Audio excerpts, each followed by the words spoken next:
오늘도 클릭해주셔서 감사합니다. 구독과 좋아요 부탁드립니다. Realism. 이 정도일 줄 몰랐다. 한국이 상식에서 벗어난 미사일을 만들어내다. 대한민국이 개발한 세계에서 유례를 찾아볼 수 없는 괴물 미사일 현무4의 구체적인 위력이 정부 당국에 의해 처음으로 확인되었습니다. 현무4는 대한민국 국군의 주력 미사일 체계인 현무 미사일 시리즈의 최신형 모델로 2017년 3차 한미 미사일 사거리 지침 개정에 따라 탄두 중량 제한이 사라진 것을 계기로 사업을 추진, 2020년에 기본적인 개발이 완료되었으며 정부 당국자에 따르면 그 위력은 전술핵급에 준하는 1킬로톤에 달하는 것으로 전해집니다. 현무4가 일반적인 상식에서 벗어난 무기, 괴물이라고 지칭되는 이유는 외형상 모양에서부터 보기 드문 가분수 미사일을 가졌기 때문인데요. 이는 현무4의 특징을 담고 있습니다. 일반적인 대륙간 탄도미사일의 경우 2톤 이상의 탄두를 달 경우 머리가 너무 무거운 가분수 미사일이 돼 안정적으로 비행하기가 어려우며 정확도도 그만큼 떨어집니다. 그러나 그동안 시행착오를 거쳐 완성된 현무4는 높은 정확도를 갖추게 되었고 북한 전역과 중국 서부 지역, 일본 중남부를 타격할 수 있는 800km의 사거리, 거기에 종말돌이 속도 마하 10이라는 미친 미사일로 탄생하게 된 것입니다. 지난 4월 2일 정부에 따르면 시험 발사에 성공한 현무4가 단 한 발로 축구장 200개 이상 면적을 초토화하고 평양 금수산 태양궁전과 유경호텔 등 북한의 초대형 건물들을 완전히 파괴할 수 있는 것으로 알려졌습니다. 또한 북한이 최근 시험 발사에 성공해 대대적으로 선전하고 있는 KN-23 개량형보다도 훨씬 크고 무거운 탄두를 장착하여 단연 더 큰 파괴력을 가진 것으로 알려졌는데, 북한의 KN-23 개량형이 2.5톤의 탄두라면 현무4는 사거리를 300km 기준으로 삼을 시 5톤 이상의 탄두를 낼 수 있기 때문입니다. 이에 따라 1000개 이상의 자탄을 살포하는 확산탄을 현무 미사일에 장착할 경우 축구장 200개 이상 지역을 초토화할 수 있고, 고폭탄 탄두를 달 경우엔 김일성, 김정일 부자 시신이 안치된 금수산 태양궁 궁전 등을 단 한 발로 파괴할 수 있는 것으로 전해졌습니다. 특히 북한이 천하의 요새라며 자랑을 일삼는 지하 100m 이상 깊이의 김정은 벙커도 지하 관통탄을 사용할 시 요격할 수 있는 것으로 알려졌습니다. 김정은이 지하 벙커로 들어가는 순간 그곳에 묻히게 되는 것이죠. 현무4의 공포에 노출되어 있는 것은 북한뿐만 아닙니다. 800km 기준으로 중국은 상하이, 난징, 텐진은 물론이고 인천 끝쪽에서 발사하면 중국 베이징까지도 가능하며, 일본의 경우 오사카, 교토, 나고야는 물론이고 나가노까지 사정거리 안에 들어옵니다. 특히 일본 중남부에 몰려있는 해상자위대 기지 타격도 가능해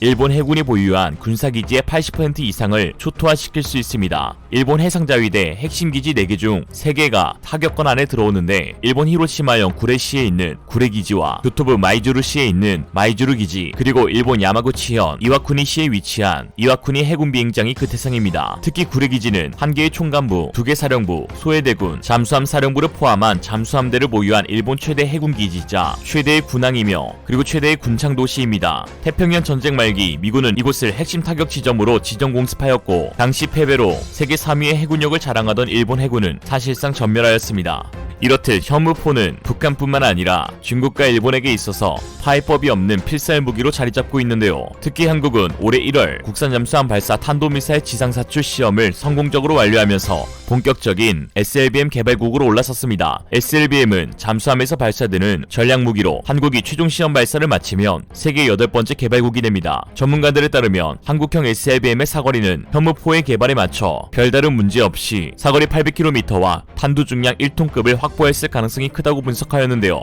지난 2017년 9월 3차 미사일 협정 개정을 통하여 사거리 800km는 그대로 유지하지만 탄두 중량 제한은 사라졌습니다. 그리고 2020년 4월 국방과학연구소는 사거리 800km의 탄두 중량 2톤급 현무4 탄도미사일 2발을 발사했다고 발표하였습니다.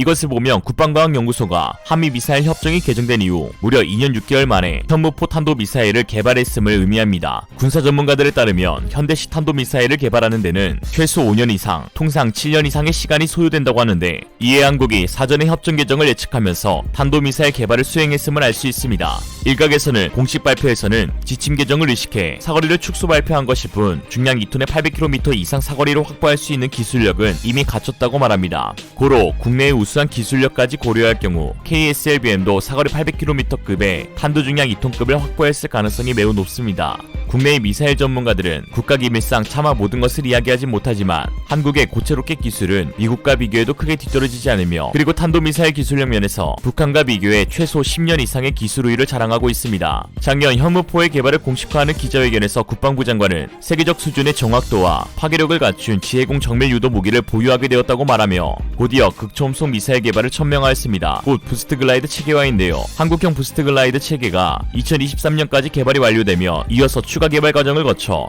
궁극적으로 현무4, 한국형 SLBM 등에 탑재될 수 있을 것으로 보입니다. 주요 강대국들에 의해 최근 배치가 시작되고 있는 부스트 글라이드 무기 체계들은 탄도미사일 이상의 위협으로 게임 체인저로 통하고 있습니다. 통상적인 탄도미사일은 발사 후 발사 지점과 표적 지점을 잇는 최단 거리를 포물선 비행으로 접근해 미사일의 속도와 고도 방위를 추산하면 비행 경로와 최종 낙하 지점이 예측 가능하여 요격할 수 있습니다. 그러나 부스트 글라이드 무기 체계는 초기 100km 상승 후 바로 급속 하강을 수행하면서 대기권 상층부를 따라 미끄러지듯이 수많은 궤적을 그리며 초고속으로 활공 비행하게 됩니다. 동급의 로켓 부스터를 사용하는 탄도미사일에 비교해 부스트 글라이드 무기는 그 사거리가 2배 증가하며 무엇보다도 궤적을 예측할 수 없어 현존하는 미사일 방어 무기로는 막을 수가 없습니다. 또한 공격 지열을 활용해 종말 유도 단계에서 최신 탄도미사일보다 훨씬 복잡한 회피 기동이 가능함은 물론 높은 자세 제어력을 활용해 항공모함 같은 대형 수상 전투함을 명중시킬 수도 있습니다. 즉 모든 성능에서 탄도미사일을 뛰어넘는 최고의 무기 체계라고 할 수 있죠. 그리고 사거리 800km급 탄도탄으로 발사할 경우 부스트 글라이드 무기는 활공 비행을 통해 그 사거리를 1500km 수준까지 쉽사리 늘릴 수 있습니다. 이에 장보고 3급 잠수함에서 발사되는 부스트 글라이드 체계 현무 미사일은 중국과 일본에게 가히 핵무기급 공포를 안겨주게 됩니다. 베이징은 서해에서 겨우 100km 떨어져 있고 일본 도쿄도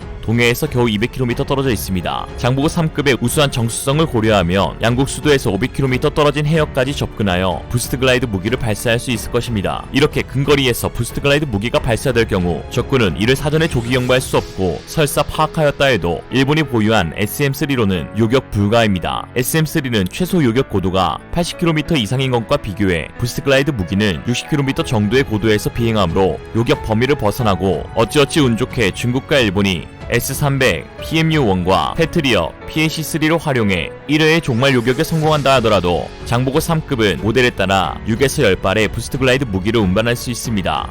장보고, 부스트 글라이드, 현무는 가히 세계 최고라고 자부할 수 있습니다. 사실 부스트 글라이드 무기가 고폭탄만 운용한다면 주변 군비 증강에 미친 두 국가에 끼칠 전략적 억제 능력이 조금은 모자랄 수도 있습니다. 그러나 다행인지 불행인지 모르겠지만 대한민국이 보관 중인 239 플루토늄의 보유량이 톤 단위에 달하고 235 우라늄의 재고량도 상업발전 덕분에 수십 톤에 달합니다. 즉 수천 발의 핵무기를 제조할 수 있는 양이죠.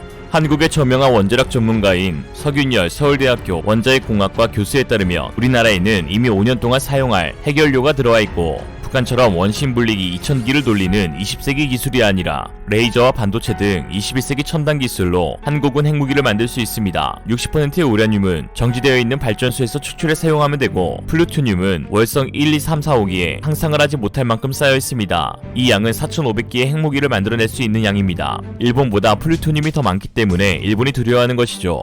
거기에 핵폭탄 제조에 필요한 239 플루토늄을 위해 240 플루토늄을 걸러야 하지만 한국은 화공 기술이 좋아서 걸을 필요가 없습니다. 북한이 10년 동안 10킬로톤 히로시마급보다 낮은 수준의 핵폭탄을 만들고 있지만 우리가 만든다면 그것보다 10배 강력한 핵폭탄을 만들어낼 수 있습니다. 즉 1조 원의 예산과 1000여 명의 인력만 있으면 6개월이면 수소포탄을 만들 수 있으며 1년이면 원자폭탄도 만들 수 있는 것이죠. 주변국 중 일본은 미사일 전력에 특히 공포심이 많은 국가로 한국이 SLBM, 현무4, 부스트 글라이드에 이어 핵무기를 개발하게 된다면 일본이 현재 억지 주장을 부리고 있는 독도 영유권에 대해서도 더 이상 찍소리 못하게 할 강한 억제력을 갖게 될 것입니다. 일본은 내년부터 고등학교 교과서에 독도는 일본 땅이라는 억지 주장을 포함하여 사실상 초중 고교생 모두 왜곡된 영토 교육을 받게 됩니다. 특히 독도가 일본 땅이라는 내용이 있어야 교과서 검정을 통과할 수 있도록 하였는데 일본 문부과학성 홈페이지에 지리 역사편 고등학교 학습지도 요령 해설서 중 역사 총합에 따르며 독도에 대해서는 일본이 국제법상 정당한 근거를 토대로 정식으로 영토에 편입하게 된 경위를 언급하며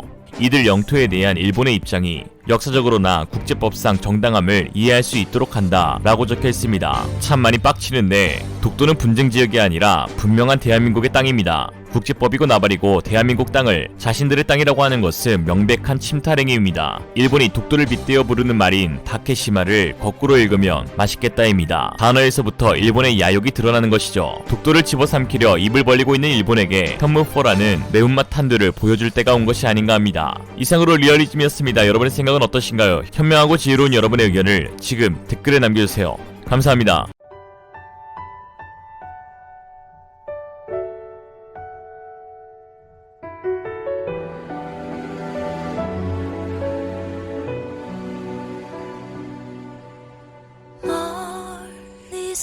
마루의 적구루 내 맘속에 머문 그때 언제 여기까지 나온 건지 더는 숨길 수 없는데 일렁이는 가슴에 나도 모른 채로 꽃이 피어나듯 터지는 두근거리는 저 꽃잎마다 고이 접어두었던 숨긴 내 마음은 그대 눈빛 속에 남아있을까 그대 가슴 속에 나을까